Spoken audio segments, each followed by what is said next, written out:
Hi everyone, this is Dan, and this is Cyberfrog 1998, The Diary of Heather Swain, and Cyberfrog Amphibionix by Ethan Van Sciver, coloring by Kyle Ritter, lettering by Somni. I don't think that this was lettered by Somni. This is an older comic anyway. Anyway, one thing I want to make notice is that these are Ashcans, which I'm going to bring out Cyberfrog right here. As you can tell, it's smaller than a standard comic book. I think Ethan said these are technically digest size. I don't like. So here's kind of the interesting story.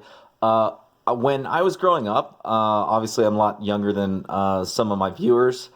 I grew up in the '90s, and as a kid, by the time I was kind of jumping onto comics, most of the comics that people in the '80s grew up with had already left the convenience stores and the grocery stores. So I grew up in Southern California. When I was growing up, we had Alpha Beta, which eventually became Ralph's. Eventually that got bought out by Kroger. But back then, the only comics you could buy that were local or not in a comic book shop at a grocery store were Archie comics. So I actually grew up collecting a lot of Archie digests and collecting Sonic the Hedgehog, because Sonic the Hedgehog was owned by Archie, and Archie could still put a few Sonic comics on the checkout stand rack, right? Anyhow, what was kind of interesting is I don't remember Archie being this, or Archie, I should say, being this small. I remember, or big, I should say. I kind of remember them being a little bit smaller, actually. But anyhow, getting to the review itself, enough of my nostalgia here. These stories are very interesting. The quick review is I thought Amphibionix was kind of entertaining, but also kind of silly. I really like 1998, though I have one few little minor tweaks that I would recommend on this. So Amphibionix is kind of, and I think Ethan Van Sciver kind of said it was a silly story. So the way he explained it, and correct me if I'm wrong, is a lot of times Ashcans are created in the comic book industry to just maintain a trademark or a copyright. So they just release or create an Ashcan just to make sure that they don't lose the rights to something, and it's just like a quick, cheap, low cost book to just ship out. I'm not sure if this was the case with Cyberfrog, but Amphibionix is basically a silly story. You got a fat guy who's got a grudge with these nuns. Cyberfrog goes to help out the nuns, but he finds out the nuns are kind of really bad too. There are a lot of puns. This is filled to the brim with puns. Now, I will say the dialogue of Cyberfrog, I actually like the dialogue that Cyberfrog has in this comic, mainly because it really brings out his personality a lot more than even Bloodhoney does, which is surprising. Right? Bloodhoney is a big book, but so much happens in Bloodhoney. I feel like Cyberfrog doesn't get nearly as many zinging liners like he does in this little Ashcan here. And it's very, very funny. He ends up having to fight this bear dude, and I'm not sure if this is Salamandroid, because this guy just kind of runs off, beats up the bear, and goes flying outward later on. I'm a little confused about this, by the way. I think one of the things is I'm willing to kind of forgive certain things that I like in a comic, mainly because I realize Amphibionix is just for fun, and that's all fine and dandy. And it does actually, I did get quite a few chuckles out of it. Mainly, I think my favorite part of Amphibionix is eventually he runs into Heather, and they have this really funny. I forget what these are called, but they're pretty hilarious. So it's just this, small image by image of Heather trying to help Cyberfrog get this nun off his little blade fins that he has on his shoulder pods. They can't figure it out till eventually she takes him over to her shop, and they use a fryer and they deep fry Cyberfrog to get the nun's head off. And then they leave the nun's head in the fryer, and this guy right here, Bogart, gets fired over it. Anyhow, I'm not going to go over any more of it. It's just, this short summary is it's a fun and entertaining read. It's very silly, and I think Ethan said it was silly. So came out and was like, okay, that's expected, right? I will say it is some of the puns kind of miss, and I think I forget which one it was. I think it was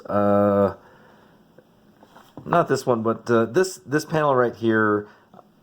stay still, won't you? But I'm still of the opinion that size isn't everything. It's how hard you hit it that counts. Art's fantastic, by the way.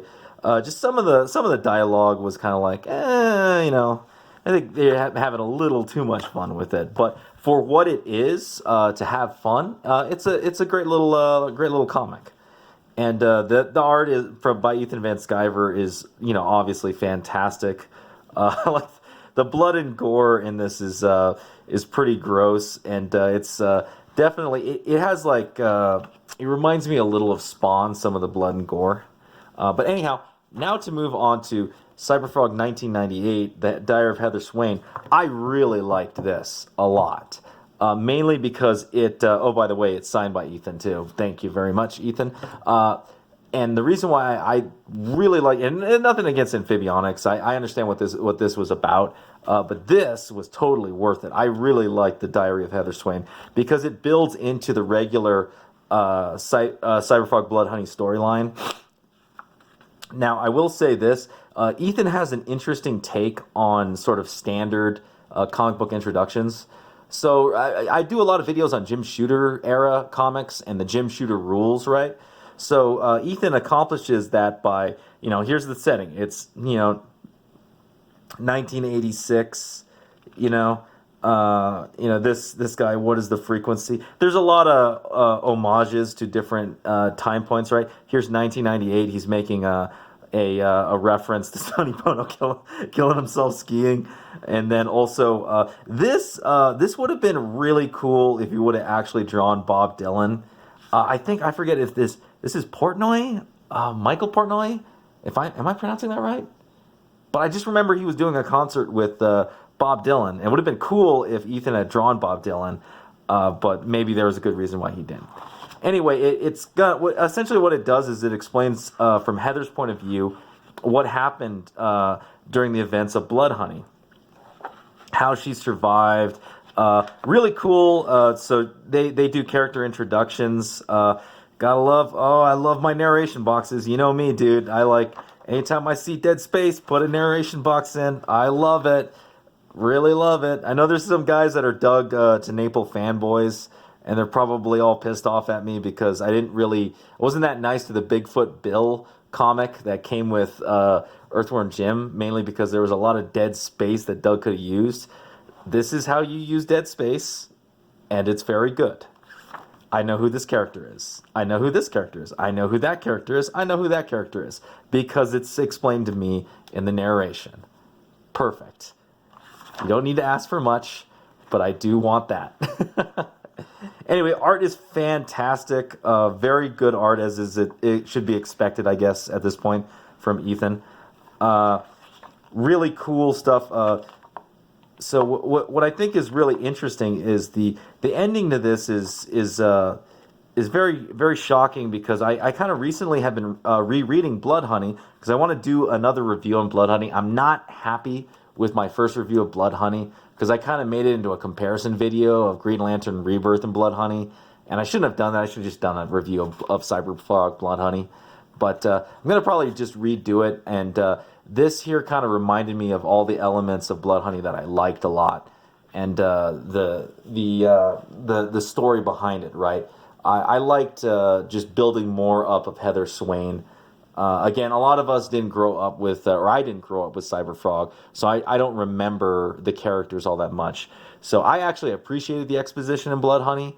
I know other people it was kind of a slog to get through, but hopefully we get more action in Wrecked Planet. But anyhow, the point that the quick summary is, I personally think these Ashcans are worth it, and this was a lot of fun, and this was very engaging. I definitely liked this the most. But yeah, man, I dig it. I dig it a lot.